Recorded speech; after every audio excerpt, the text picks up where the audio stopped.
अहमदाबाद में प्रधानमंत्री मोदी ने किया खेल महाकुंभ का उद्घाटन। पीएम मोदी ने कहा, खेल महाकुंभ में गुजरात की दिख रही है ताकत। जो संकल्प गुजरात के लोगों ने मिलकर लिया था, वो आज दुनिया में अपना परचम लहरा रहा है।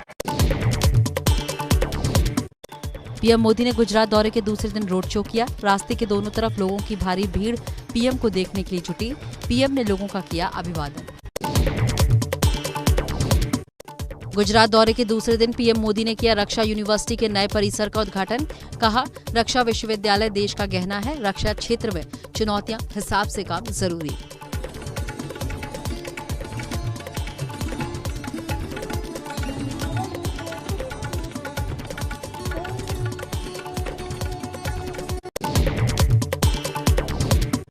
गुजरात के गांधीनगर में पीएम मोदी ने किया भव्य रोड शो। मोदी के स्वागत में उमड़ा जनसैलाब। कल अहमदाबाद में किया था रोड शो। गृह मंत्री अमित शाह ने अहमदाबाद में दांडी साइकिल यात्रा को झंडी दिखाकर रवाना किया। दांडी यात्रा के 92 साल पूरे होने पर आयोजन किया गया। होना का जो है वो अर्पण विधि आदरणीय गुरुप्रधान जी को करे।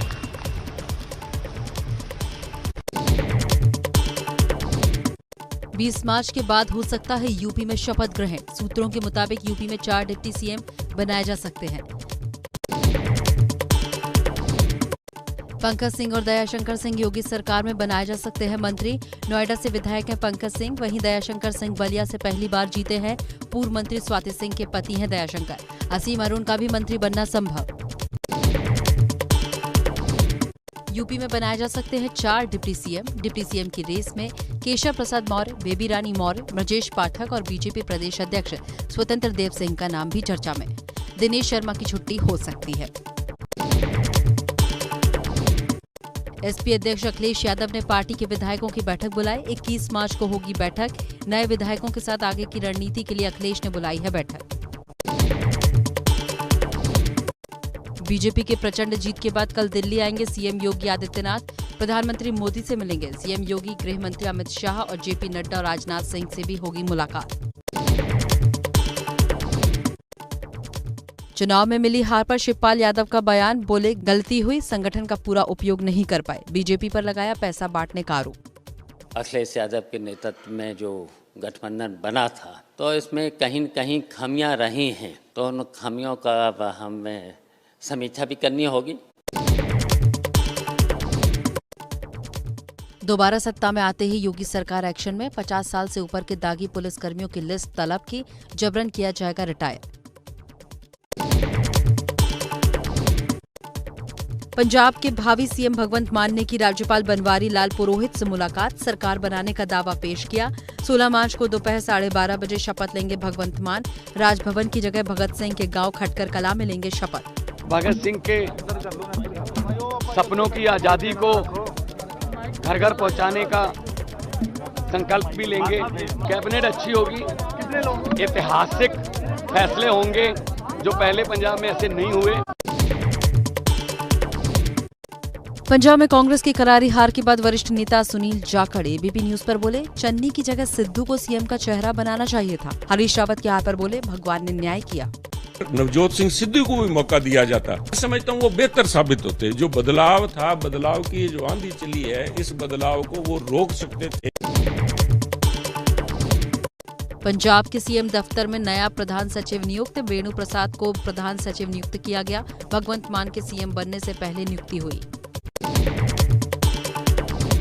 पंजाब में आम आदमी पार्टी की शानदार जीत के बाद अब हिमाचल प्रदेश में आप का जोर। नगर निगम और विधानसभा चुनाव लड़ेगी आप। शिमला में आज आप ने पदयात्रा निकाली। दिल्ली सरकार के स्वास्थ्य मंत्री सत्येंद्र जैन पदयात्रा में शामिल हुए। गोवा के मुख्यमंत्री प्रमोद सावंत ने औपचारिक तौर पर सीएम पद से इस्तीफा दिया। राज्यपाल से मिलकर इस्तीफा सौंपा। गोवा के कार्यवाहक मुख्यमंत्री बने रहेंगे प्रमोद सावंत। योगी सरकार गन्ना किसानों के भुगतान को लेकर भी बड़ा फैसला ले सकती है। गन्ना किसानों को भुगतान में अगर 14 दिन से ज्यादा का वक्त लगता है तो ब्याज देने के फैसले पर भी मुहर लगाई जा सकती है। ईपीएफ की ब्याज दर घटी। 2021-22 के लिए ईपीएफ की ब्याज दर घटाकर 8.1% कर दी गई है। 2020-21 में ये दर 8.5 थी। करीब 5 करोड़ लोग ईपीएफओ के सदस्य हैं।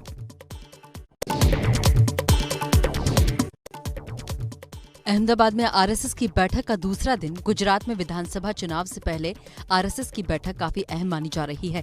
बैठक में 1200 से ज्यादा प्रतिनिधि हिस्सा ले रहे हैं। अगले 5 साल में 1.5 लाख युवाओं को आरएसएस से जोड़ने का लक्ष्य। हरियाणा के सीएम मनोहर लाल खट्टर के करनाल के प्रेमनगर इलाके में बने घर पर अज्ञात युवकों ने किया पथराव। पुलिस कर रही है जांच। हाँ जी, हमने सीसीटीवी फुटेज देखी है, उसमें 7 आदमी दिखे हैं हमें। हम कार्रवाई कर रहे हैं। ओडिशा के बानपुर में विधायक की गाड़ी ग्रामीणों पर चढ़ी। हादसे में 15 लोग गंभीर रूप से घायल। गुस्साए ग्रामीणों ने विधायक की गाड़ी पर बोला हमला। 7 पुलिसकर्मी भी घायल। कोलकाता में भीषण आग का भयानक मंजर। टेंगरा इलाके में चमड़े के गोदाम में लगी भयानक आग। जबलपुर में बाल बाल बची एयर इंडिया की यात्रियों की जान। दिल्ली से जबलपुर पहुंची फ्लाइट लैंडिंग के दौरान रनवे से फिसलकर मुरम में धंसी। श्रीनगर के लाल चौक पर पहुंचे इंडियन आर्मी के अफसर। उत्तरी सेना commander lieutenant general Upendra Dwivedi, Chinar corps commander lieutenant general DP Pande और आईजीपी विजय सिंह कश्मीर ने स्ट्रीट फूड का लिया स्वाद। जम्मू कश्मीर के 3 इलाकों पुलवामा, गांदरबल और हंदवाड़ा में कल से चल रहे ऑपरेशन में 4 आतंकी मारे गए हैं। मारे गए आतंकियों में जैश-ए-मोहम्मद के पाकिस्तानी कमांडर समेत 2 आतंकी ढेर, लश्कर के भी 2 आतंकी ढेर और 1 आतंकी को जिंदा भी पकड़ा गया है।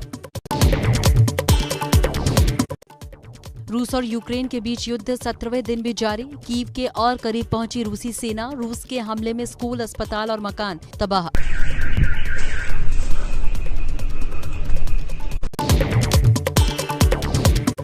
भीषण बमबारी से बर्बाद हुआ यूक्रेन का निप्रो शहर। मिसाइल हमले में कई रिहायशी इमारतों को भारी नुकसान। निप्रो शहर की एक जूता फैक्ट्री हमले का हुई शिकार। अब मलबे में हुई तब्दील। मेलिटोपोल के मेयर इवान फेडोरोव के अपहरण के बाद शहर में लोगों में गुस्सा। लोग सरकारी इमारतों के बाहर इकट्ठे होकर मेयर को रिहा कराने के लिए प्रदर्शन कर रहे हैं। सुमी पर नहीं रुक रहा रूसी आक्रमण। रूस की फायरिंग का ये ताजा वीडियो आया सामने। लगातार दागी जा रही हैं गोलियां। जंग के बाद खंडर में बदला यूक्रेन का वोल्नोवाखा शहर। हमले में एक चर्च बुरी तरह से बर्बाद हुआ। तबाही का ये मंजर देखकर लोगों की आंखें नम हैं।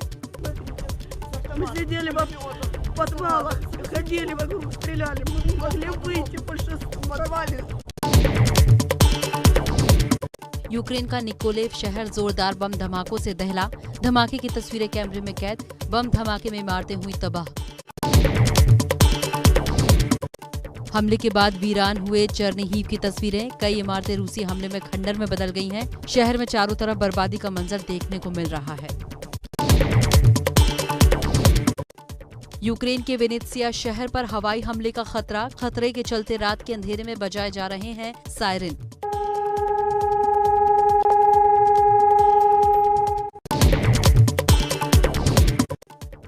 रूसी टैंक कभी भी कीव में दाखिल हो सकते हैं। रूसी टैंक और बख्तरबंद गाड़ियां कीव के और करीब पहुंच गए हैं। यूक्रेन के कीव शहर पर रूसी फौजों ने जबरदस्त हमला शुरू कर दिया है। दावा किया जा रहा है ताजा बमबारी अब तक का सबसे जबरदस्त हमला है। यूक्रेन के कीव इलाके में रूसी सेना के हेलीकॉप्टर तैनात। युद्ध में लगातार ये हेलीकॉप्टर कई ठिकानों को निशाना बना रहे हैं। रूसी सेना के KA-52 हेलीकॉप्टर की ताजा तस्वीरें सामने आई। कीव के बाहरी इलाकों में रूसी सेना का तांडव जारी। हवाई हमले में तबाह हुए कई शहर, कहीं मलबे की तो कहीं खंडर हुई इमारतों की तस्वीरें आई सामने।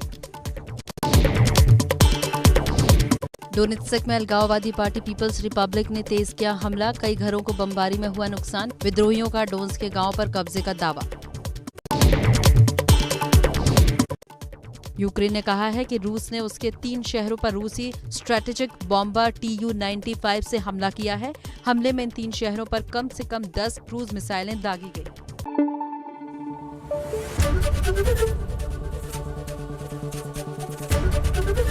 ABP News, आपको रखे आगे।